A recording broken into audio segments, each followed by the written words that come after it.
Бұл жерде ешқандай қиындығы жоқ. Ер адамдар үшін зейнет жасы 60 жасты құрайды. 98 жылдың 1 қаңтарына дейінгі стажы 25 жылды құрауы тиіс.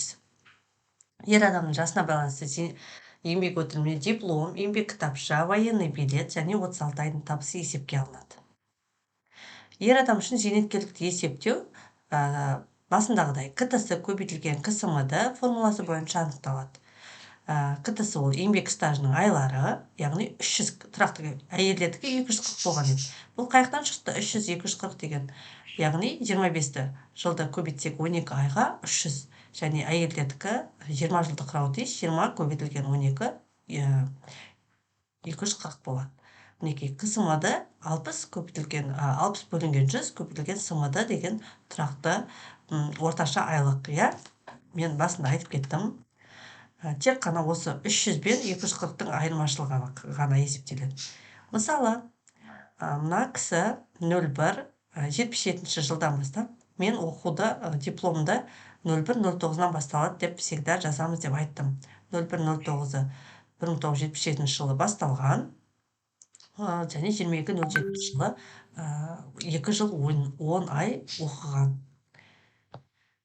Және армияға барған, неке 2 жыл 10 ай, мына жаққа плюс 2 жыл 1 ай қосылады тағы да. Және тағы бір жұмысы, ол да 83 пен 88 жыл аралығында еңбек кітапшасы бойынша стаж жұмыс жасаған. Және мінекей тағы да еңбек кітапшасы бойынша 88 пен 90 жылдар аралығы жасалған және 90 мен 97 жылдар аралығында жұмыс жасаған. Сол жалпы стажы 19 жыл 10 айды құрап тұр. Енді есептейік, КТС 19 жыл 10 ай дегеніміз 238 ай. Оны бөлеміз 300-ге тұрақты коэффициентке 0,793. Және КСМД кәдімгі формула 60 бөлінген 100 көбейтілген біздің айлығымыз, бұл кісінің айлығы 36 айдағы табысы 98.904 теңгені құрайды. Соны жазамыз, көбейтеміз. Сол кезде 59.342. Енді формулаға саламыз. КТС көбейтілген СМД. Мінекей 0 КТС бізде 0,793 көбейтілген мінекей КСМД-мыз 59.342. Және жасына байланысты бұл кісіде 47.058 теңге зейнетақы тағайындалады. Ал егер 36 ай жалақысы 146 мың болса, 98 мың 146 мың болса, және ол кезде біз алатын айлығымыз 69.600 теңгені жасына байланысты аламыз. Бұл жерде тек қана мына жердегі 98-дің орнына 146.280-ді қоямыз.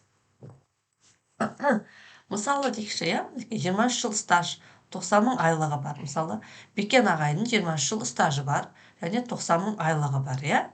23 жыл стажы 1998 жылға дейін. Және тұрақты айлығы 90 мың айлық 36 айда 1998 жылдан бері қарай 90 мың айлық орташа. Мысалы, 36 айда әр түрлі айлықтар алады. 100 мың, 200 мың соның барлығын қосып 36-ға бөлгенде 90 мың айлық шыққан.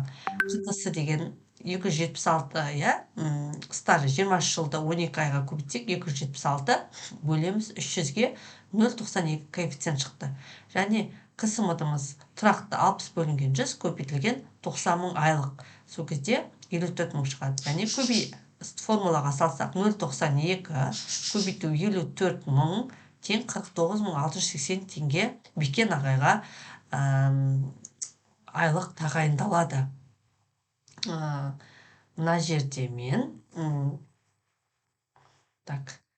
Бекен ағай деп жазып қоя салайын сіздерге.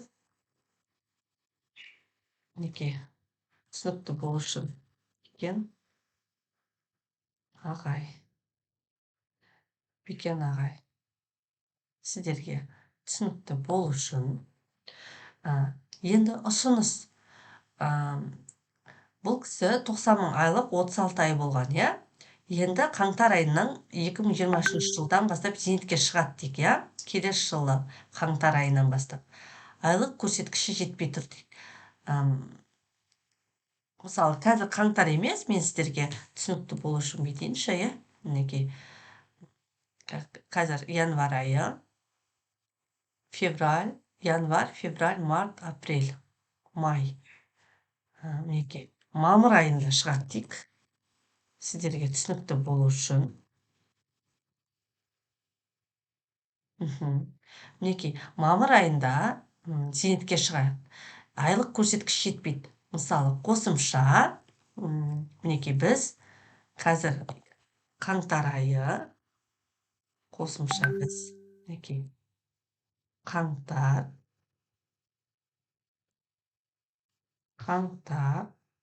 ақпан, наурыз, сәуір, мінекей, мінекей, сәуір айларына көрсетеміз. Жалпы 36 айдың табысы 6.831.000 теңгеден аспайды дедік, иә? Одан аламыз, мысалы, 90.000 айлығы бар еді бұл кісінің, соны 3 жылға көбейтсек, яғни 3.240.000 теңге болады, иә? 90.000 айлықты сол 6.831.000 теңгеден 3.240.000 теңгені алып тастаймыз. Сол кезде 3.591.000 қалады. Көрдіңіздер ма? 3.591.000 теңге қалады. Енді бұл жерде мінекей 3.591.000-ды енді 4-ге бөлеміз. 3.591.000 бөлеміз 4 айға. 4 ай қалып тұр ғой бізде, иә? Қаңтар, ақпан, наурыз, сәуір айларына құюымыз керек. 897.000 теңге әр айға түседі. Сол кезде 60 бөлінген 100 көбейтілген, мына жерде бізде ең үлкен айлық, мінекей, бізде 189.750 теңге деп айттық, иә? Мінекей, 189.750 теңге деп айттық.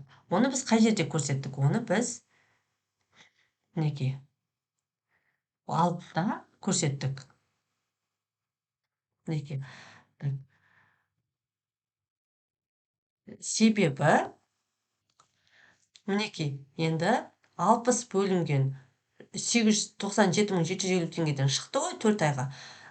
Және қысымыда бізде тұрақты формула 60 бөлінген 100 көбейтілген 189.750 теңге.